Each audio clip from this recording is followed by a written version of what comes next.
Hey, it's Victoria. I'm the program coordinator at TechCore. Today I'm going to teach you a little bit about filmmaking and filmmaking essentials. We're going to start with a little bit about storyboarding, kind of go into different shot types, camera movements, and a bit about composition and how to frame your shots. So this is going to be all about filmmaking essentials, and we're also going to go dive into a little bit of editing. And how to use Premiere Pro to make different kinds of cuts, when to use what kinds of cuts when, and so on and so forth. So, yeah, let's go ahead and dive in.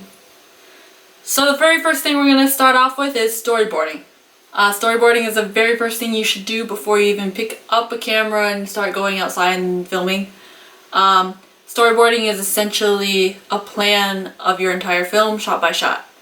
So what you should include in your storyboard, it's usually like an image. And it doesn't have to be super pretty looking. It can be stick figures, but you need to plan out where your subjects are in the shot, what kind of a shot it is. Is it a close-up shot? Is it a high-angle shot? A low-angle shot? The depth of field for the shot. So is the subject in the foreground? Is the subject in focus or out of focus? What time of day do you need to go out and shoot? What kind of lighting conditions do you need?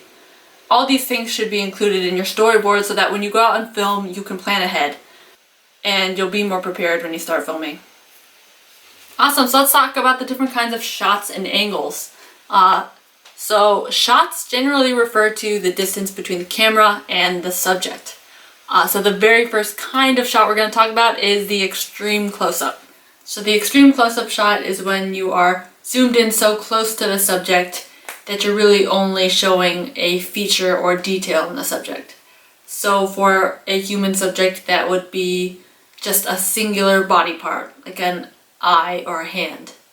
The extreme close-up shot is often used to create tension or intimacy with the character. It can also be used to reveal information and show details that might be ordinarily too small to see. It can also be used to create mystery by just showing the audience bits and pieces of information, but not showing them the whole picture. So our next shot is the close-up shot, or the medium close-up shot. So this isn't as detailed usually, so if your subject is a person, a close-up shot would be like the shoulder height and up.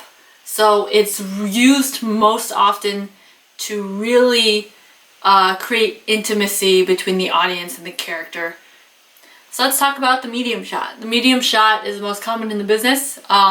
It's generally from waist to head. There's also a specific kind of medium shot that's a little bit wider. It's often called the cowboy shot, where it's like knee to head. And it's called the cowboy shot because it'd be used to frame the cowboy but still be able to see his gun in his holster standing and facing the camera. So that's why it's called the cowboy shot. It's a bit wider, still a medium shot. So medium shots are used most commonly during scenes with dialogue, or any time where you have maybe multiple groups of people. And generally you want to use medium shots when it's not necessarily the emotion being conveyed that's important, but the entire scene, whether it's all the other characters around them, the environment around them, and body language. So one thing that you don't get with close-up shots is body language. So if body language is a part of the scene, then you want to probably go with a medium shot or a wide shot. Next up is the wide shot. So there are different kinds of wide shots. So specifically, I'll start off with the full shot. So a full shot is when the character or subject is head to toe in the frame. The full shot is more focusing on the subject themselves. A normal wide shot is going to be a bit more zoomed out. So the entire subject is still in frame, but you're focusing a bit more on the environment. So lastly, we have the extreme wide shot, also known as the extreme long shot. Most often used, again, as an establishing shot to show setting and environment. If the subject is in the frame at all, they're usually pretty tiny to convey either scale or the character's relationship to the environment. Next, we're going to dive into angles. Eye level is the most common shot, but you can also do shoulder level, hip level, knee level, ground level if you're trying to show a person's feet. There's also aerial shots, usually captured with a drone or a crane or something like that. So all those shots are straight on shots, meaning the camera is facing straight on to the subject.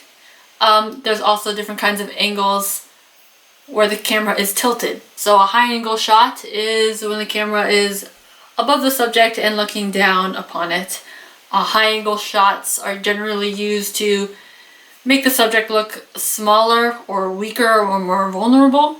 On the flip side, low angle shots are where the camera is down and pointing up. They generally make the subject look bigger, more intimidating, and more powerful.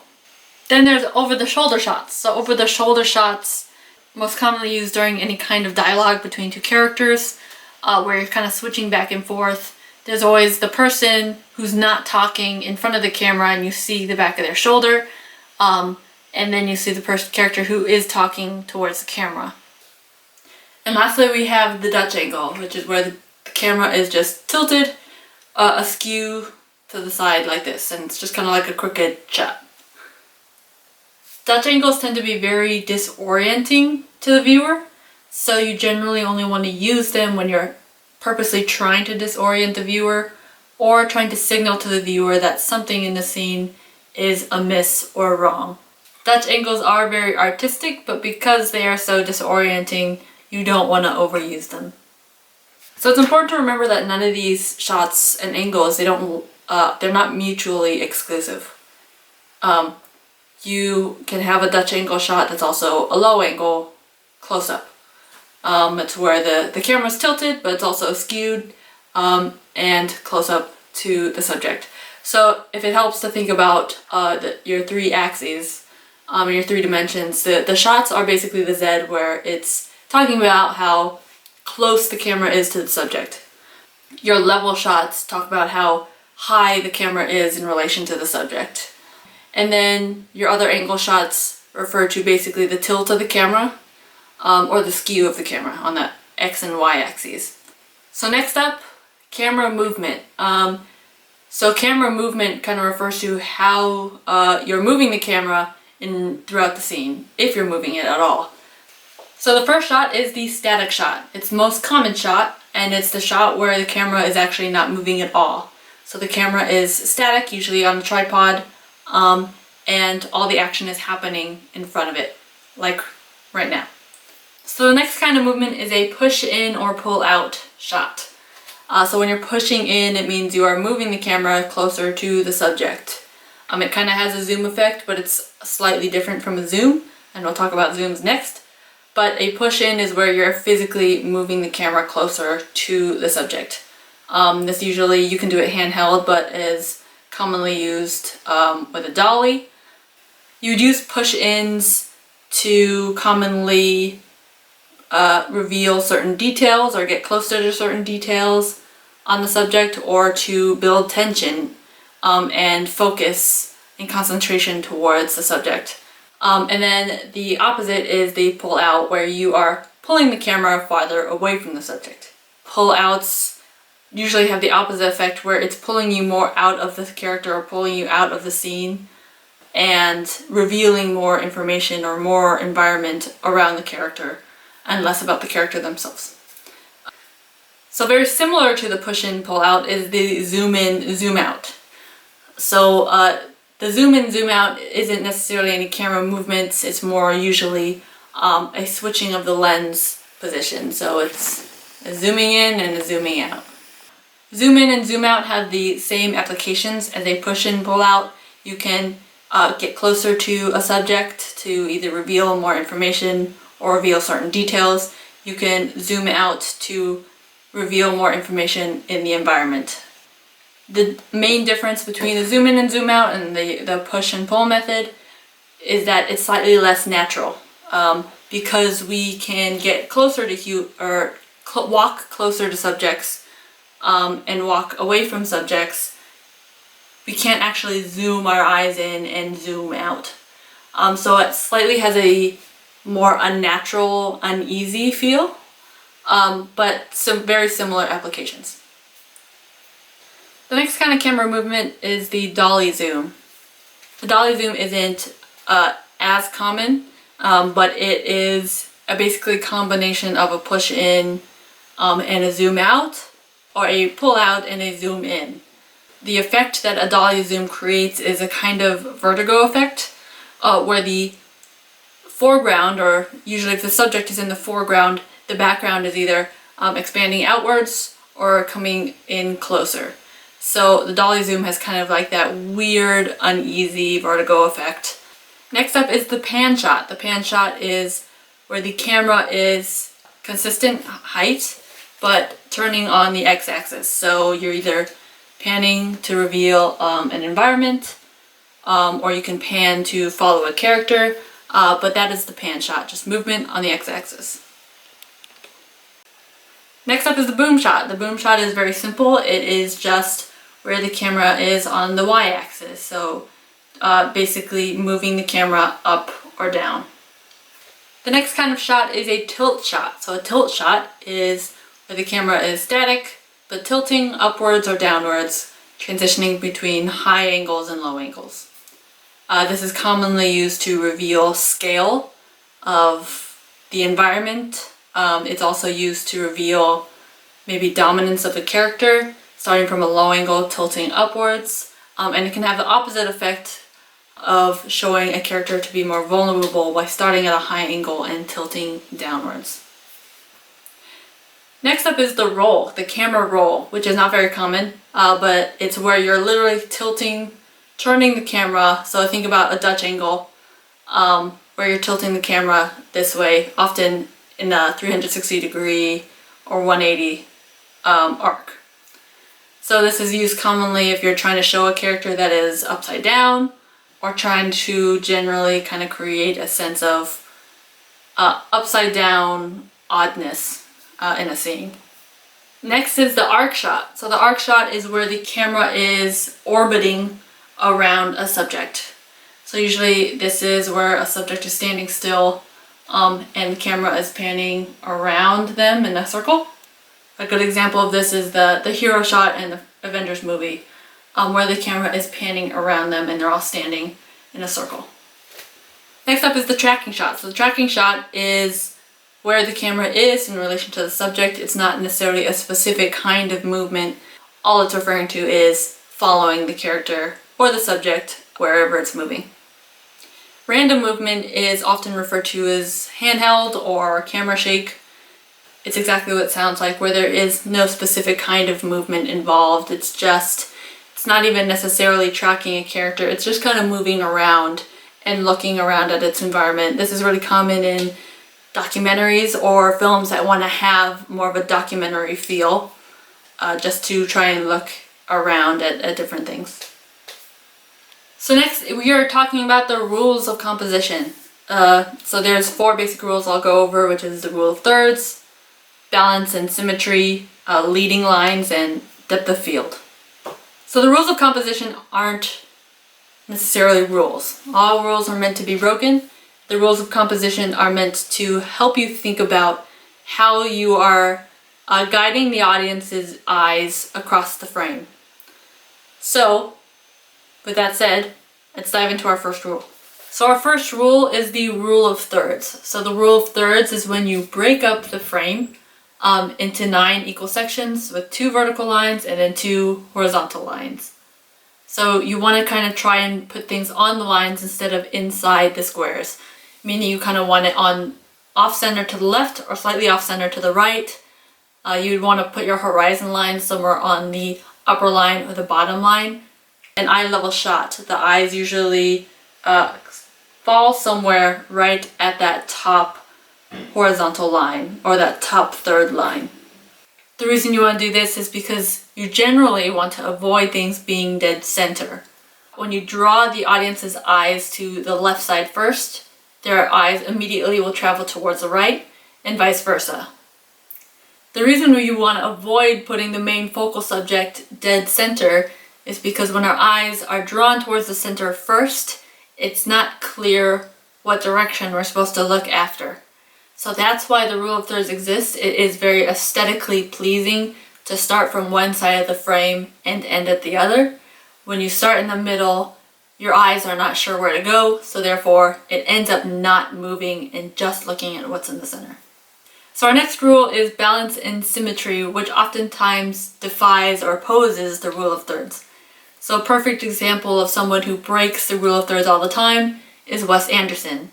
Wes Anderson's compositions are very centered, they're very staged, the characters are always usually in the middle, and they're always very balanced and symmetrical.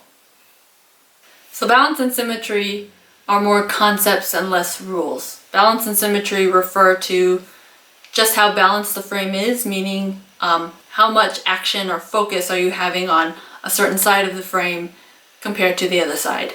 Symmetry is basically kind of comparing the two sides of the frame, how different one is to the other, or how similar they are to each other. So balance and symmetry, again, it doesn't mean you have to have a balanced frame. It just is a concept for you to think about whether or not you want your audience focused in on a certain spot, or do you want them panning their eyes across the whole composition. Next are leading lines. So leading lines are basically environmental cues in the shot that are pointing the audience's attention towards something. So it could be an arm pointing towards something, or an eye gaze that's pointing towards something. It could be physical lines throughout the environment, like lane lines on a road. Anything that is drawing, literally or invisibly drawing lines towards the subject or towards what you want the audience's attention to go. Lastly is depth of field. So depth of field refers to how much of the environment, background, midground, and foreground, that is in focus. So a wide depth of field means all of it is in focus. You can clearly see the background, the middle ground, and the foreground. A narrow depth of field means usually only one or maybe two of those are in focus. So you see the foreground really clearly, but the background is blurred, for instance. Or it could be the opposite, where the background is in focus and the foreground isn't. So an example of a depth of field shot, or the use of depth of field, is a rack focus shot. So a rack focus shot is when you have a single shot and you are changing where the focus is in the composition. So it's usually a narrow depth of field, meaning it's only focusing in on one field at a time, but you are switching between them. So if you have two things in the shot, maybe something in the foreground that relates to something in the background, you'd start with focusing on the first thing, and then you'd switch the focus to the background. So only one of them is in focus at the same time. So finally we're in the editing stage. So this is where we are doing all of our cutting and splicing, or adding motion and text graphics or special effects, visual effects, sound effects. And so that's where everything is going to be kind of coming together. So let's start with just basic cuts and splicing. So our first kind of cut is the most common, most basic cut. It's called the standard cut, also known as the hard cut, where it immediately cuts from the end of one shot to the beginning of another. So our next kind of cut is a jump cut, and the jump cut is usually just a series of hard cuts or standard cuts that take the viewer through time, following the subject doing one thing, then doing another, then doing another, then doing another. A really good example of someone who uses jump cuts really effectively, I would say, is Edgar Wright. So in Edgar Wright's films, a lot of his sequences are a really long series of jump cuts. The L cut is when you have two different shots and then you end up merging the two together. Instead of doing a hard cut where the video and the audio end at the same time, you would have it where the video of the first shot ends first, but the audio continues playing while the video of the second shot is overlapping on top of it. A J cut, on the other hand, is the opposite of an L cut, where again you have two shots, but instead of the audio from the first shot continuing on, it's the video. So the video of the first shot continues, and then the audio from the second shot cuts in. Cross-cutting is a technique of cutting for showing two scenes that are happening simultaneously. So two common examples of this. The first one is basically a conversation. Like we mentioned before with the over-the-shoulder shots, you would use cross-cutting to switch between the two characters from the over-the-shoulder shot of person A to the over-the-shoulder shot of person B, switching back and forth during the conversation. Another example of cross-cutting could be a car chase scene where the criminals are in their car and then the cops are in their car, and you're switching back and forth to each different perspective. You're still showing the same event and same thing happening at the same time, but you're swapping between the two different perspectives. A cutaway shot is when in the middle of the shot or scene, you cut away to something else. This is often used for getting B-roll, so cutaway shots of landscapes or cutaway shots of objects that the person may be referring to during the scene. They're also known as insert shots. Montage cutting is, I'm sure you're all familiar with it.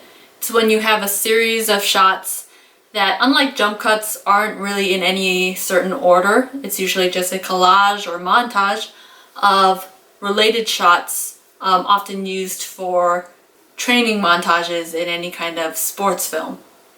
And our last kind of cut, and the most artistic kind of cut, is the match cut. So the match cut is when you use some kind of cue from the end of the first shot to transition you to the beginning of the next shot. Oftentimes it's visual, but it can also be an audio cue, so similar sounds carrying over. Could be similar colors, similar shapes in the frame. It can also be movement, so someone moving from left to right and then continuing that movement in the beginning of the next shot. So in most all film and television, there are a lot of cuts. Most of the time they're unconscious and you're not actually noticing them. But if it helps, watch something and just count the amount of times that it cuts from one shot to another. You'll be surprised at how often and how quickly it will cut and still feel seamless as you're watching it. So cuts are really important for keeping the film moving. You don't want to stay on a static shot for too long because audiences quickly get bored. The most important thing to think about when cutting is pacing. If it's a fast-paced scene where a lot of people are talking back and forth, you'll see a lot of cutting and very little time in between each shot. So if it's more of a slow-burning scene, maybe you hold on the shots a little bit longer before you cut. You can also cut to music if there's any background music. Cutting to the beat of the music is really effective at controlling the pacing of the scene. So that concludes our Filmmaking Essentials workshop. I hope it gave you a lot to think about and help prepare you for when you go out and start filming and editing. So with that, we'll close with a quick clip from Star Wars Episode 9, The Force Awakens. And when I play this clip, just pay attention to all the different kinds of camera movements, shots, and angles that you notice throughout the whole clip, and as well as the number of cuts that the director makes in the clip. So yeah, enjoy.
So some takeaways you might have noticed from that clip were a lot of different camera movements, pretty much all different kinds of varieties, because the characters are moving around so much and it's very high action. Because it's high action again, there were 28 cuts in just a minute 9's worth of end footage. And a lot of wide shots, specifically because the landscape is mostly vast and empty besides these two subjects. So yeah, I hope that was a fun exercise, and I'll see you later.